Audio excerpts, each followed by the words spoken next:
안녕하십니까. 신의균의 국방TV 심층 분석입니다. 자, 오늘 제가 거하게 국뽕 한 사발 들이키고 시작하겠습니다. 국뽕 아시죠? 정말 이 국뽕은 약도 없다라고 하는데 저도 냉정한 또 냉철한 분석할 때 있지만 그래도 국뽕 좋습니다. 국뽕 일단 한 사발 하겠습니다. 네, 여기 국뽕이 가득 들어있었는데요. 무슨 이야기 하면은 지금 우크라이나 전쟁으로 인해서 세계에서 전차 이야기들 많이 나오죠. 그런데 우리 전차는 도대체 뭐냐라는 건데요. 자, 한국, 중국, 일본 전차 삼국지 한번 찍어보겠습니다. 자, 한국 전차 이렇게나 강했나? 라는 건데요. 우리나라 전차 3세대 전차 K1 그리고 K1A2 그리고 K2 이런 세 종류 3세대 전차 있죠. 이게 얼마나 센가 보도록 하겠습니다. 데이터를 통해서. 자, 우크라이나 전쟁을 계기로 재평가되고 있는 전차 전력의 중요성이죠. 1960년대 소련의 군사 격언이 이렇습니다. 초음속 전투기가 하늘을 날고 대륙간 탄도미사일이 우주를 날아도 결국 적의 전략적 중심을 짓밟고 깃발을 꽂는 것은 지상군이다.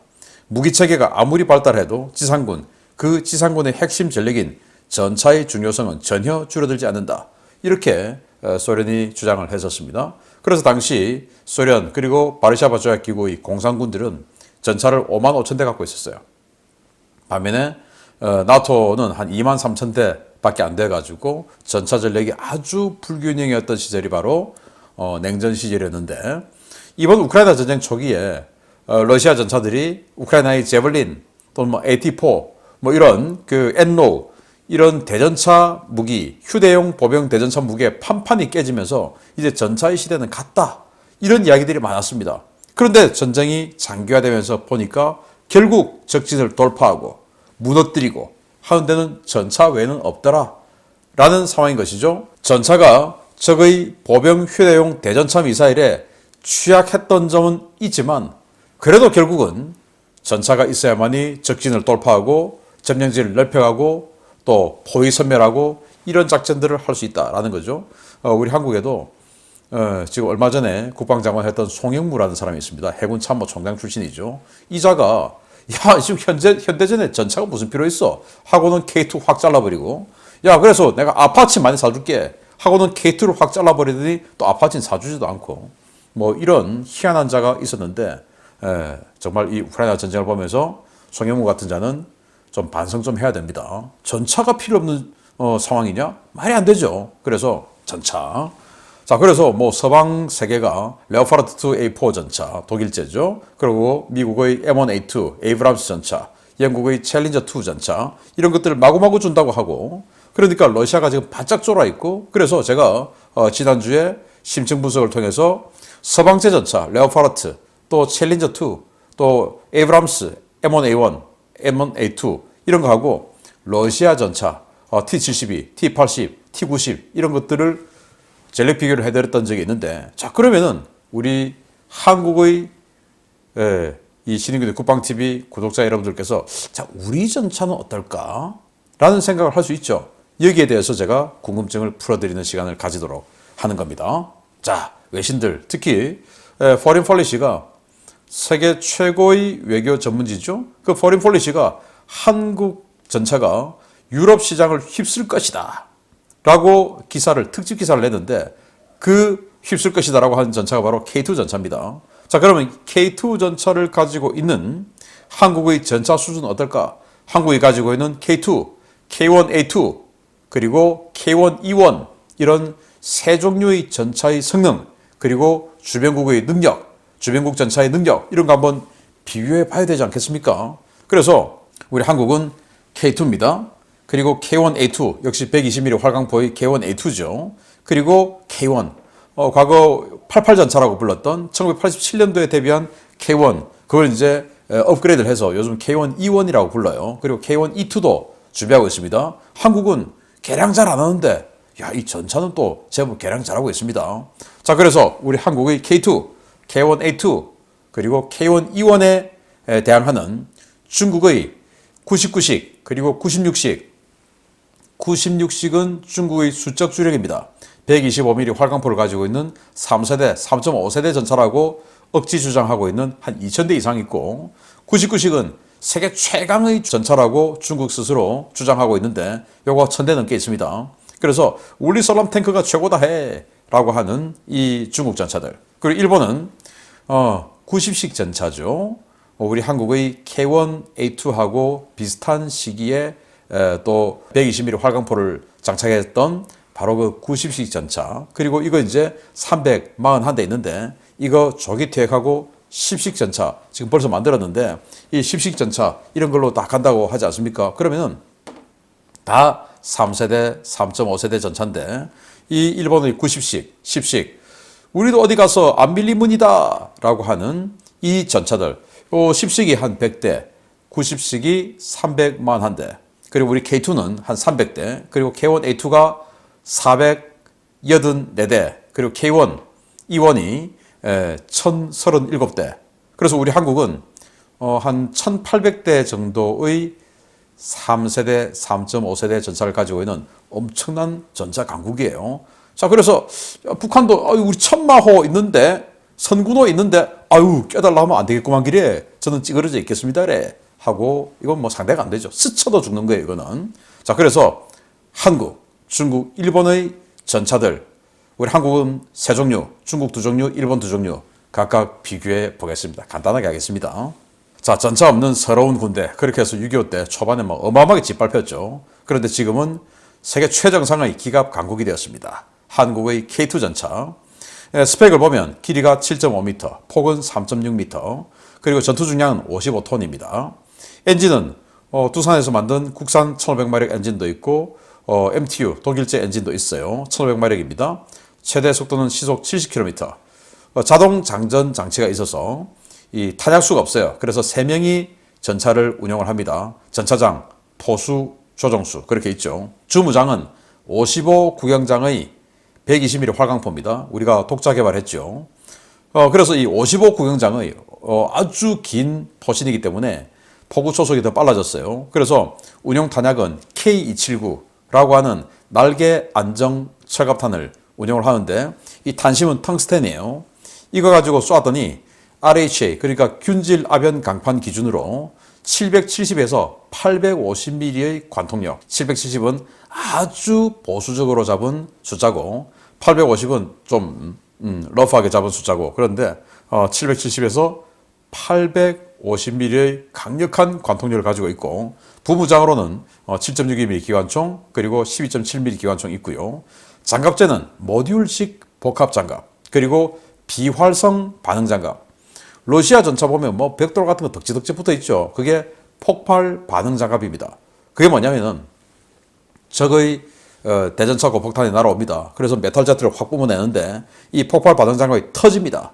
터져가지고 그 메탈 제트를 분산시켜버려요. 그래서 적의 대전차 고폭탄 또는 대전차 미사일을 무력화시키는 작업을 하면서 폭발을 시켜서 무력화시키는데 문제는 폭발을 시키니까 그 한계가 뭐 벽돌보다 더 크고 막 그러죠. 그런데 폭발되니까 바로 전차 옆에 있던 아군 보병들이 이제 보전 협동 전투를 하는데 이 폭발 반응 장갑의 파편에 맞아가지고 죽는 거예요. 그래서 우리 한국은 그걸 개선해가지고 폭발하지 않는데 적의 메탈 제트를 그냥 분쇄시켜버리는 이런 비활성 반응 장갑을 개발했어요. 대단하죠. 그러니까 폭발 반응 장갑 그런 것보다는 훨씬 더 발전된 그런 고성능 반응 장갑을 장착하고 있고 방어 능력은 900에서 1300mm로 추정하고 있습니다. 그 누구도 말해주지 않아요. 이건 비밀이니까. 그래서 이런 K2 전차의 성능 이걸 이제 우리가 한 300대 가지고 있는데 제가 봤을 때 한 500대 정도는 있어야 되지 않을까라는 생각이 들기도 합니다. 그리고 우리 한국의 K1A2 전차 그야말로 명실상부하게 한국 전차 중에서 3세대 전차다라고 평가받을 수 있었죠. 뭐 K1 전차 있지만 그것도 3세대 그러니까 뭐 기동관 사격하고 헌터 킬러 있고 뭐 다 하지만 문제는 결정적으로 105mm 포였어요. 3세대 전차 중에 105mm 포는 없죠. 우리 한국의 K1밖에 없죠. 그래서 혹자는 우리 한국의 K1을 2.5세대 전차다 이렇게 폄하하기도 하는데 이 K1 A1에 가서 120mm 활강포로 업그레이드를 하고 나니까 이제는 이거는 뭐 명실상부하게 3세대 전차가 된 전차죠. 길이는 7.5m, 폭은 3.5m, 그리고 전투 중량은 54.5톤 계속 업그레이드 해가지고 장갑이 더 강력한 장갑으로 들어가고 해가지고 무게도 좀 더 무거워졌어요. 엔진은 MTU 독일제 1200마력 디젤 엔진이고 최대 속도는 시속 65km입니다. 여기는 자동 장전 장치가 없어서 탄약수, 즉 장전수가 타요. 그래서 전차장, 포수, 장전수, 조종수 4명이 운영을 하고요. 그리고 이제 중우장으로는 L44 120mm 활강포인데 독일 라이메탈이 개발한 바로 그 120mm 활강포, 그걸 미국 M1 에이브람스도 쓰고 일본의 90도 쓰고 우리 한국도 이렇게 라이센스 생산해서 같이 쓰죠. 뭐 똑같은 포입니다. 단 탄이 달라요. 그래서 운용 탄약은 K2하고 똑같은 K279 탄을 쓰는데 그전에는 K276이라는 걸 썼어요. K276 그래서 뭐 지금은 680mm 이상인데 그때는 한 550mm, 600mm 미만 이렇게 평가를 받았는데 이 사통 장치를 개량해 가지고 K2와 똑같은 K279 날개 안정 철갑탄을 사용할 수 있게 되면서 관통력이 680mm 이상 이라고 평가를 받고 있습니다. 지금 그러니까 이 정도 관통력이면 거의 열화 우라늄에 필적하는 이런 엄청난 고성능 탄을 우리 한국이 개발한 거예요. 풍산이. 부무장으로는 역시 12.7mm 중기관총 그리고 7.62mm 기관총, 장갑제는 복합장갑이고요. 그래서 방어 능력은 700에서 750mm 이상으로 추정하는데 이것보다는 훨씬 더 높을 것이다. 왜? 그 전에 구형 장갑이 700에서 750mm였거든요. 근데 지금 신형 장갑으로 계속 업그레이드를 하고 있어요. 그래서 K2 전차하고 똑같은 내장의 그런 복합 장갑으로 바꾸었기 때문에 그 전에 있었던 700에서 750mm 방어력보다는 훨씬 더 강화되었을 것이다. 그러나 비밀이니까 알 수는 없어요. 이거보다는 훨씬 강할 것이다 라고 추정이 되고 있어요. 그래서 이 K1, A2 전차를 우리 한국은 484대를 운용하고 있는데 K2 전차 같은 경우는 11사단, 8사단 이런 기동 군단에서 운용을 하고요. 이 K1, A2 같은 경우는 이제 거기에서 살짝 내려간 이 뭐 30사단이라든지 이 수도권을 지키는 기계화 부대에서 운용을 하고 있습니다. 자, 그리고 이제 한국의 수적 주력 전차죠. K1, E1 전차. 과거에 88 전차라고 명명을 했던 K1, E1 105mm 포를 쓰는 그런 전차죠. 중량은 52톤, 그리고 엔진은 똑같습니다. 1200마력, 속도는 68km, 그리고 승무원 똑같죠. 그런데 포가 105mm 강선포다라는 겁니다. 105mm 강선. 그래서 운용 탄약은 아까 그 K279탄 이런 거하고 달라요. 105mm 탄이니까. 그래서 K274N이라고 하는 이 날개 안정 철갑탄을 쓰는데 이게 이제 관통력이 520mm 이상. 그리고 구형탄 쓸 때는 그냥 K274탄인데 여기다가 N자가 붙은 게 이제 신형탄이에요. 그냥 K274탄 쓸 때는 400mm대 후반의 관통력을 가지고 있었다라고 평가되는데 지금은 520mm 이상, 105mm 중에서는 꽤 괜찮아요. 그리고 이제 부무장, 장갑제 이런 건 다 똑같습니다. 그리고 방어 능력은 700에서 750mm의 방어 능력을 가지고 있고 이걸 우리 한국군은 해병대 포함해서 1037대를 가지고 있습니다. 그 중에 몇 대는 전남에 있는 그 장성에 있는 기갑학교에서 교육용으로 쓰고 있고 나머지 대부분은 지금 이제 현역에서 뛰고 있고 일부 뭐 사단 그리고 강원도에 있는 일부 사단 그리고 이 수도권에 있는 동원사단 이런 걸 제외하고는 거의 대부분의 우리 육군 보병사단들 그리고 기갑여단들이 이 K1 전차, K1 E1 전차를 주력으로 전차대대에서 쓰고 있습니다. 한국의 수적 주력 전차. 뭐 105mm 포지만 북한의 모든 전차를 다 격파할 수 있는 관통력 가지고 있어요. 북한 모든 전차는 520mm 이하의 이 방어력이기 때문에 그렇습니다. 자, 그러면 이제 이 한국의 전차 3종, 세 종류 봤고, 그러면 이제 중국과 일본 봐야죠. 자, 중국은 뭐 카탈로그 데이터로는 세계 최강이죠. 뭐 일단 말로 그냥 떠드는 데는 뭐 거릴 게 없어요. 왜? 책임을 안 지니까 여기는. 그래서 이 타입 99, 99식 전차, 자기네들은 세계 최강의 전차라고 주장하는데 길이는 7.6m, 폭은 3.7m, 전투 중량 55톤, 그리고 엔진은 1500마력 디젤 엔진입니다. 최대 속도는 시속 76km. 와, 빨라요. 그리고 자동 장전 장치 있어서 차장, 포수, 조종수 3명이 운영을 하고, 근데 이게 이제 T71을 가지고 그걸 이제 바탕으로 만들었기 때문에 캐로젤식 자동 장전 장치예요. 그래서 이 포탑 안에 빙 둘러서 포탄이 쫙 장전되어 있습니다. 그 어떤 상황이 되죠? 옆구리 맞고 위에서 치고 이렇게 하면 이번 우크라이나 전쟁에서 봤듯이 그냥 이 탄약이 유폭이 이렇게 가지고 그냥 뭐 포탑이 30m, 130m 이런 식으로 그냥 날아가 버리죠. 그렇게 될 겁니다. 그리고 주무장은 125mm 59경장 활강포, 꽤 깁니다. 그런데 자기네들 주장으로는 680mm의 관통력을 가지고 있다. 이게 어디서 나왔냐?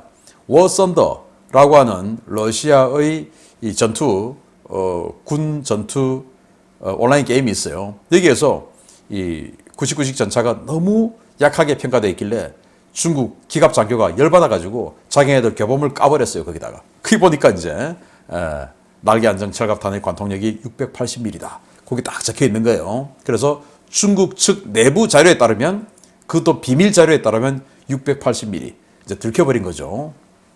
그러면 우리 아까 기억을 되살려서 보면 우리 한국의 K1 전차 장갑 방어력 700mm 넘죠. 그러니까 이거 우리 K1 전차 못 뚫습니다. 그런데 이것도 믿거나 말거나 라는 거죠. 왜? 걔들은 항상 주장하는 것보다 성능이 많이 떨어졌으니까. 부무장으로는 12.7mm 그리고 7.6mm 기관총 똑같습니다. 장갑재는 복합 장갑에 쐐기형 증가 장갑. 여기 지금 뭐 앞에 잔뜩 뭐가 붙어 있는데 요거 다 떼내면 포탑 없어요. 그래서 요게 전부 다 장갑이고 포탑은 그냥 아주 작게 있고 그 양쪽에다가 이렇게 덕지덕지 지금 증가 장갑을 갖다 붙여 놓아서 이렇게 덩치가 커진 겁니다. 방어 능력은 뭐 한 700mm대의 운동 에너지탄, 날탄 방어력, 그리고 대탄, 화학 에너지탄에는 한 1200mm 방어력 좀 되지 않을까라고 추정은 하고 있습니다. 이게 이제 99식 전차인데 중국은 한 1100대 대 가지고 있다고 그래요. 수량은 지금 구체적으로는 모릅니다. 96식, 이건 뭐 T72 전차에다가 그냥 뭐 껍데기 조금 이렇게 가다듬은 그런 수준이에요.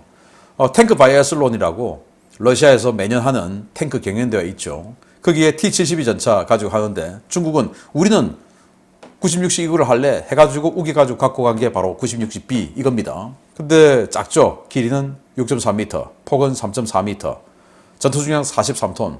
그러니까 99식 전차가 96식 후속인데 무게가 무려 12톤 차이 나요. 이게 그러니까 얼마나 가볍습니까? 그러니까 얼마나 방어력이 약하고 작겠습니까? 그래서 엔진은 1000마력 작죠. 최대 속도는 시속 74km. 그리고 승무원은 역시 자동 장전 장치가 있으니까 3명입니다.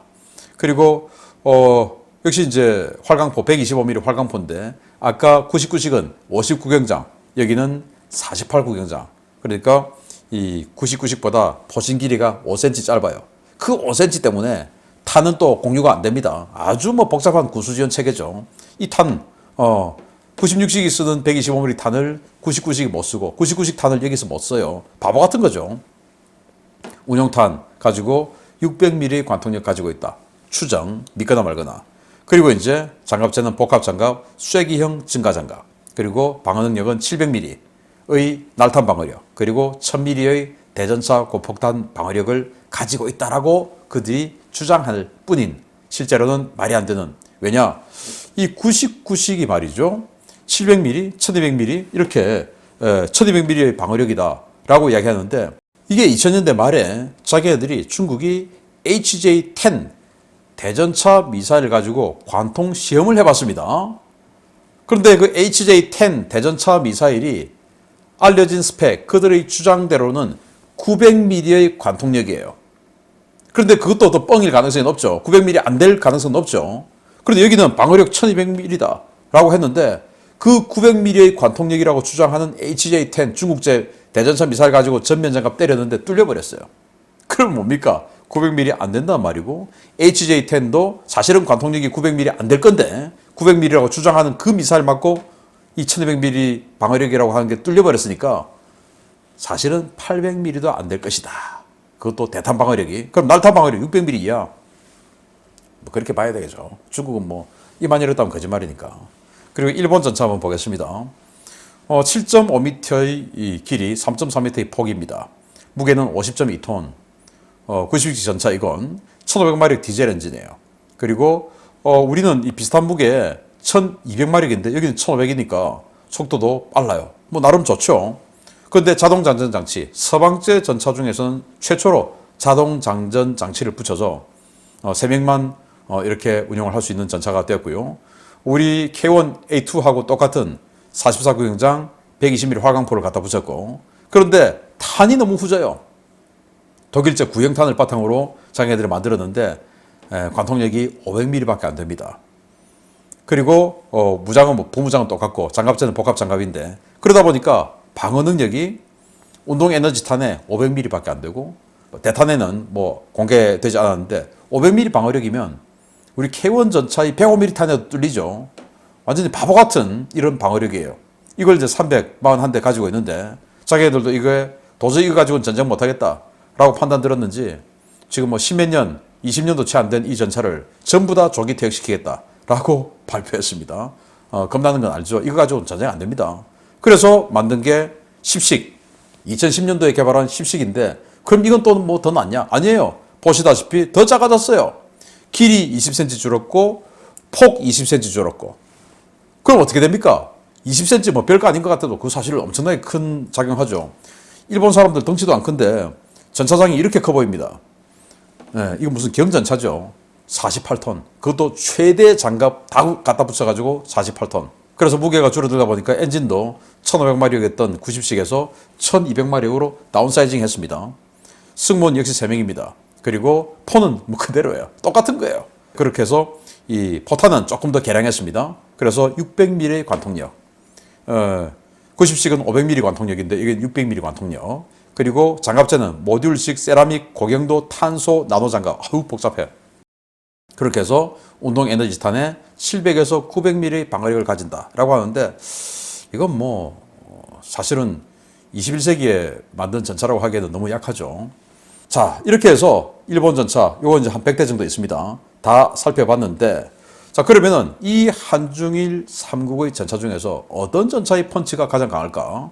그래서 한국의 K2, K1A2, K1E1, 우리 한국의 그 K2 관통력이 770mm 이상이죠. 제일 보수적으로 제가 잡은 요걸 넣어놨습니다. 그리고 K1A2 680mm, K1E1 520mm, 중국 90이 680mm 뭐 이런 식으로 쭉 있는데 제일 강한 게 K2, 한국의 K2, 제일 약한 게 일본의 90식, 그리고 그 다음 강한 게 우리 한국의 K1A2, 그 다음에 중국의 99식 뭐 이런 식으로 순서를 정할 수가 있겠네요. 그런데 우리 한국의 K1E1 105mm임에도 불구하고 꼴찌는 아닙니다. 일본의 90식보다는 낫다라는 거고, 방어력은 그런데 또 좋아요. 한국의 K2가 900에서 1300mm, K1A2는 700에서 750mm 이상. 왜냐? K2와 똑같은 이 장갑제로 업그레이드를 했어요. 그러다 보니까 훨씬 더 증가했을 텐데 그건 지금 예상이 안 되니까 그냥 놔뒀습니다. 그리고 K1E1 이것도 지금 이 K1A2처럼 똑같은 장갑으로 K1E2 버전에서 업그레이드 한다고 하는데 아직 업그레이드 안 됐으니까 그냥 요거 그대로 700에서 750mm의 날탄 방어력입니다. 중국은 700mm 이상, 그리고 96식은 700mm. 그래서 우리 한국의 전차 K2는 중국 전차 한 방에 다 뚫습니다. 그리고 K1A2 같은 경우는 한번 때려볼만 합니다. 그런데 중국 전차는 우리 한국 전차를 한 방에 절대로 파괴할 수 없습니다. 왜? 중국 전차의 관통력보다 우리 방어력이 훨씬 더 세니까. 일본은 우리 한국의 K1, E1 105mm 포에도 90식은 뚫립니다. 그리고 이 10식은 우리 K2는 뚫을 수 있습니다. 그래서 우리 K2는 뭐 그 어떤 전차도 다 뚫을 수 있고 그 어떤 전차가 쏘는 것도 전면 장갑으로는 다 막아낼 수 있다. K1A2는 먼저 때리면 무조건 이긴다.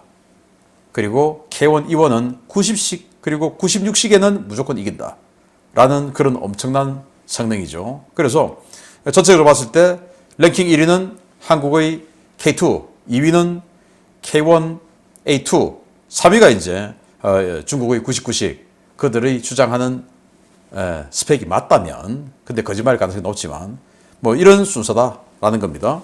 그래서 기동성도 봐야 되죠. 전차가 기동성 중요하니까. 우리 한국의 전차는 고속기동 엄청 잘해요. 그리고 전차가 원래 달려야 되죠.